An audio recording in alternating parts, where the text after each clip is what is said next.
Hi நண்பர்களே, welcome to கதை corner.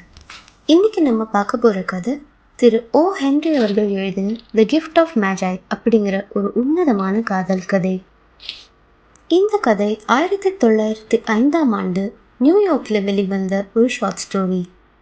வாங்க கதைக்குள்ளே போகலாம்.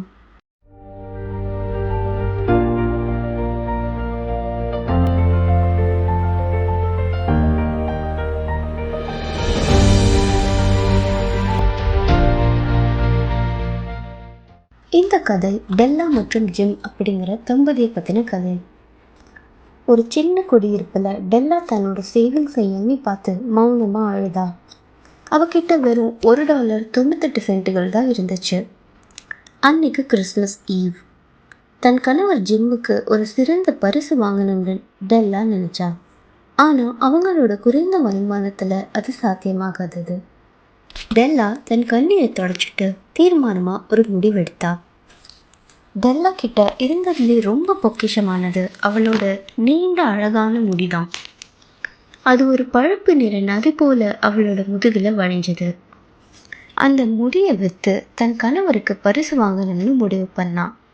அதுக்காக அவள் மேடம் சஃப்ரானி அப்படிங்கிறவங்க கடைக்கு போனான். அவங்க அவளோட முடியை பார்த்துட்டு அதுக்கு $20 தரதா சொன்னாங்க. கனத்த மனசோட டெல்லா ஒத்துக்கிட்டா. வெட்டப்பட்ட அவளோட முடி கீழே விழுகிறத பார்த்து ரொம்ப சோகமாக பார்த்தா. அவள் அங்கே கிடைச்ச பணத்தை எடுத்துக்கிட்டு கடை வீதிக்கு போனான். அங்கே பல கடைகளில் பரிசு பொருட்களை தேடினான். கடைசியாக ஒரு சரியான பரிசு கண்டுபிடிச்சான். தன் கணவன் ஜிம் கேட்ட அவனோட குடும்பத்தில் தலைமுறையாக பயன்படுத்தப்பட்ட ஒரு பாக்கெட் வாட்ச் இருந்தது. அதுக்கு ஏற்ற மாதிரி ஒரு பிளாட்டினம் செயினை டெல்லா வாங்கினான். அதுதான் ரொம்ப பொருத்தமான பரிசாக டெல்லாக்கு தோணுச்சு. அதை வாங்கிட்டு டெல்லா வீட்டில் ஜிம்மோட வருகைக்காக காத்துட்டு இருந்தா. ஒரு பக்கம் தன் பரிசை காட்டணும்னு ஆர்வமாக இருந்தாலும் மறுபக்கம் தன்னோட முடியை வெட்டினதுக்கு ஜிம் என்ன சொல்லுவாங்கன்னு டெல்லாக்கு ஒரே பதட்டமாக இருந்துச்சு. அவனோட கண்களில் தான் இன்னும் ஒரு அழகான பெண்ணாகவே தெரியணும்னு ஆசைப்பட்டா. ஜிம் வீட்டுக்கு வந்ததும் அவனுக்கு ஒரே அதிர்ச்சியாக இருந்துச்சு. டெல்லாவோட முடியை பார்த்தே இல்லை, அது உணர்த்தும் தன் மனைவியோட தியாகத்தை நினச்ச. ஒரு நிமிஷம் கழிச்சு ஜிம் டெல்லா கிட்ட ஒரு சின்ன பரிசு பொட்டலத்தை கொடுத்தான். அதுக்குள்ள ஒரு வைரங்கள் பொறிக்கப்பட்ட வெல்வெட் துணியால் போர்த்தப்பட்ட ரொம்ப அழகான ஒரு முடி அலங்கார கம்பி இருந்துச்சு.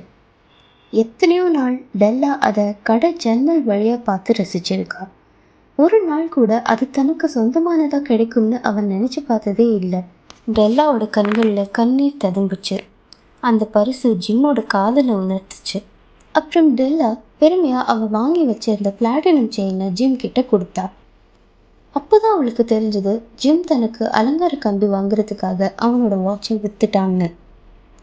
அவங்க வாங்கின பரிசுகளை பார்த்து கண்ணீர் நிறைஞ்ச கண்களோட ஒருத்தருக்கு ஒருத்தர் பார்த்து சிரிச்சுக்கிட்டாங்க.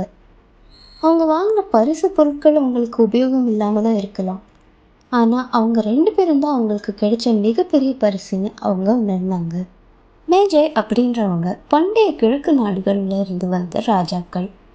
குழந்தை இயேசு பிறந்தப்போ அவரை பார்க்கறதுக்காக விலை உயர்ந்த பரிசுகளான தங்கம், வெள்ளி மற்றும் குங்குமப்பூக்களை பரிசாக கொண்டு வந்தாங்க. இது அவங்களோட அன்பையும் தியாகத்தையும் குறிக்குது. இதன் அடிப்படையில் தான் இன்றளவும் கிறிஸ்துமஸ் அப்போ பரிசு கொடுத்துக்கிற வழக்கம் வந்துச்சு. அளவற்ற அன்பும் தன்னலமில்லா தியாகமும் நிறைந்த இந்த 2 பேர் டெல்லா, ஜிம், அவங்க கூட அவங்களோட சொந்த முறையில் மெஜைகள் போல தான். அதனால தான் திரு ஓ ஹென்றி அவர்கள் இந்த கதைக்கு தி கிஃப்ட் ஆஃப் மெஜாய்னு பேர் வச்சிருக்காரு. இந்த கதை நம்ம ஸ்கூல் படிக்கும் போதே இங்கிலீஷ் சப்ஜெக்டில் இருக்கிற சிலபஸில் வர்ற கதை தான். இந்த கதையை நீங்கள் உங்கள் வாழ்க்கையில் கேட்டிருக்கீங்களா? உங்களுக்கு அது பிடிச்சிருந்ததா அப்படின்றதெல்லாம் கமெண்ட்ஸில் சொல்லுங்கள். மீண்டும் இன்னொரு வேறு கதையோடு உங்களை சந்திக்கிறேன். அது வரைக்கும் நன்றி, வணக்கம்.